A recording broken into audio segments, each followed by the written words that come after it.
7 দিনের সফর শেষে দেশে ফিরলেন প্রধান উপদেষ্টা। পোপ ফ্রান্সিসের অন্ত্যেষ্টিক্রিয়ায় অংশ নেওয়ার পর ঢাকায় ফেরেন তিনি। এর আগে আর্থনা সামিটে অংশ নিতে 4 দিনের কাতার সফরে যান ডক্টর ইউনূস। 27 এপ্রিল দিবাগত রাত 3টায় তাকে বহনকারী ফ্লাইট রোম থেকে ঢাকায় অবতরণ করে। 25 এপ্রিল কাতার সফর শেষে দোহা থেকে সরাসরি ইতালির রোমে যান প্রধান উপদেষ্টা। বিশ্বের বিভিন্ন দেশের নেতাদের সঙ্গে 26 এপ্রিল যোগ দেন পোপের শেষকৃত্যানুষ্ঠানে।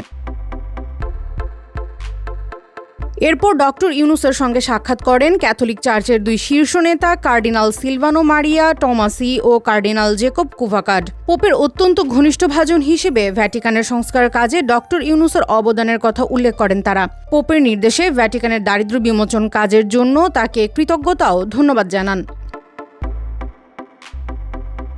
ভ্যাটিকানে জাতিসংঘ অফিসের সাবেক স্থায়ী পর্যবেক্ষক কার্ডিনাল টোমাসি প্রধান উপদেষ্টার সঙ্গে বৈশ্বিক ভূ রাজনৈতিক পরিস্থিতি নিয়ে আলোচনা করেন।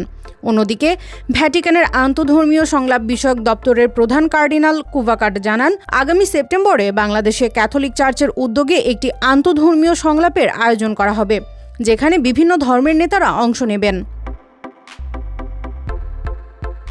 একই দিন রোমে ডক্টর ইউনূসের হোটেলে তার সঙ্গে সাক্ষাৎ করেন উরুগুয়ের পররাষ্ট্রমন্ত্রী মারিও লুবেটকিন।